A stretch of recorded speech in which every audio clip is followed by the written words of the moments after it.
आखिर क्या है ऐसा इस भानगढ़ के किले में जो सब इतना डरते हैं वहां जाने से? कहते हैं कि वहां पर अभी भी रानी रत्नावती की आत्मा भटकती है। बहुत सारे लोग जो वहां गए लेकिन फिर वहां से वापस लौटकर नहीं आए, इसलिए 6 बजे के बाद वहां एंट्री भी बंद हो जाती है। रात के समय कोई वहां नहीं जा सकता। वही फालतू की बकवास कहानी। खामखा लोगों ने उस किले को इतना फेमस किया हुआ है।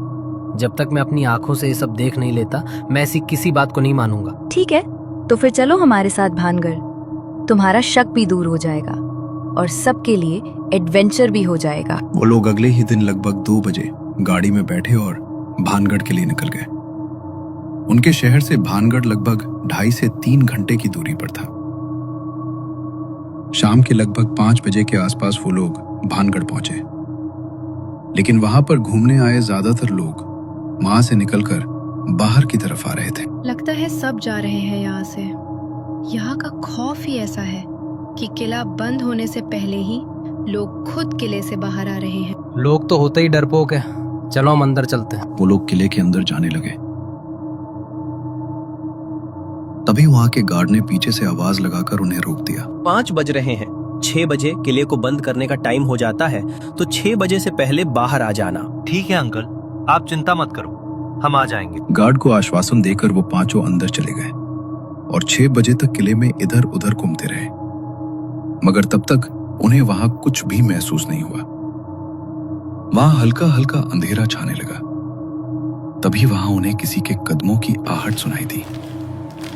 एक बार को तो वो सब डर गए, मगर जब उन्होंने मुड़कर देखा तो गार्ड वहां के सब रूम्स को चेक कर रहा था। अगर इस गार्ड ने हमें यहाँ पर देख लिया तो बिल्कुल नहीं रुकने देगा हमें यहाँ पर। इससे छिपना होगा हमें। वो लोग कमरों के अंदर जाकर वहां से सबसे अंदरूनी हिस्से में छिप गए।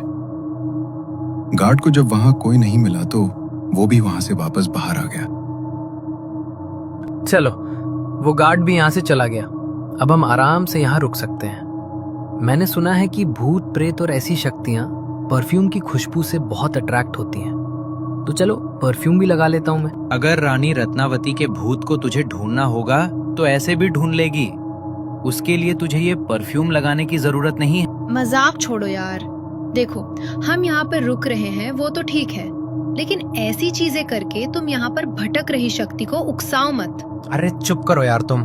यहाँ पर तुम्हारा लेक्चर सुनने नहीं आए हम। पूजा ने वरुण को समझाने की कोशिश की, लेकिन वरुण ने अपनी शर्ट पर खूब सारा परफ्यूम स्प्रे कर लिया। जैसे जैसे वक्त बीतता जा रहा था, वैसे वैसे वहां अंधेरा गहराता जा रहा था। कुछ देर तक तो वहां पर उन्हें कुछ भी महसूस नहीं हुआ, मगर कुछ देर बाद वरुण ने अपने बैग से एक मिठाई का डब्बा निकाला और उसमें से एक मिठाई का टुकड़ा निकालकर जमीन पर रख दिया। ये क्या कर रहा है तू? कहते हैं कि मिठाई की खुशबू से आत्माएं बड़ी आकर्षित होती हैं, तो बस बुला रहा हूँ रानी रत्नावती को। वरुण ने जैसे ही ये बात कही, जमीन पर रखी वो सफेद रंग की मिठाई अचानक से काले रंग में बदल गई और उसमें से सड़े हुए मांस जैसी दुर्गंध आने लगी। और अचानक से वहां किसी की पायलों की आवाज उन्हें सुनाई दी। ये क्या हो रहा है? पायल की आवाज सुनी तुम लोगों ने? हाँ, पायल की आवाज तो मैंने भी सुनी।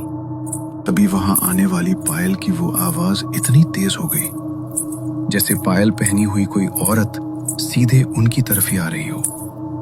वो पांचों बुरी तरह डर गए और वहां से निकलने के लिए बाहर की तरफ भागने लगे।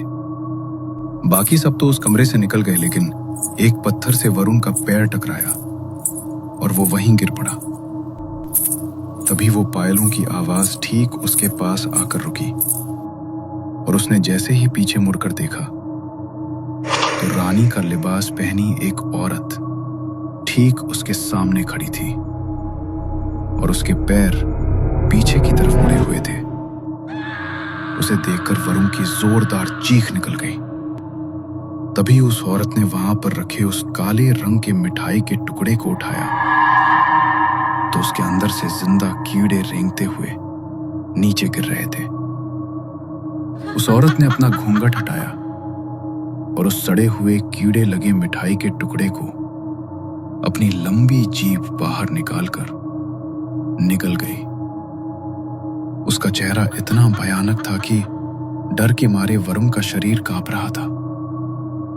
तभी उस औरत ने अपने दोनों हाथों को वरुण की तरफ बढ़ाया और उसके हाथ खुद ब खुद लंबे होते गए। लेकिन इससे पहले कि उसके हाथ वरुण की गर्दन तक पहुंचते, उसके दोस्तों ने उसको पैर से पकड़कर उसे बाहर की तरफ खींच लिया और उसे लेकर वो वहां से भागने लगे। इस किले के बारे में हमने जो सुना था वो बिल्कुल सच है। आज भी यहाँ पर रानी रत्नावती की आत्मा भटक रही है। अरे भाई, नाम मत ले उसका, बिल्कुल सामने थी वो मेरे। अगर तुम लोग मुझे नहीं खींचते तो आज रात मेरा तो खेल ही खत्म हो जाता।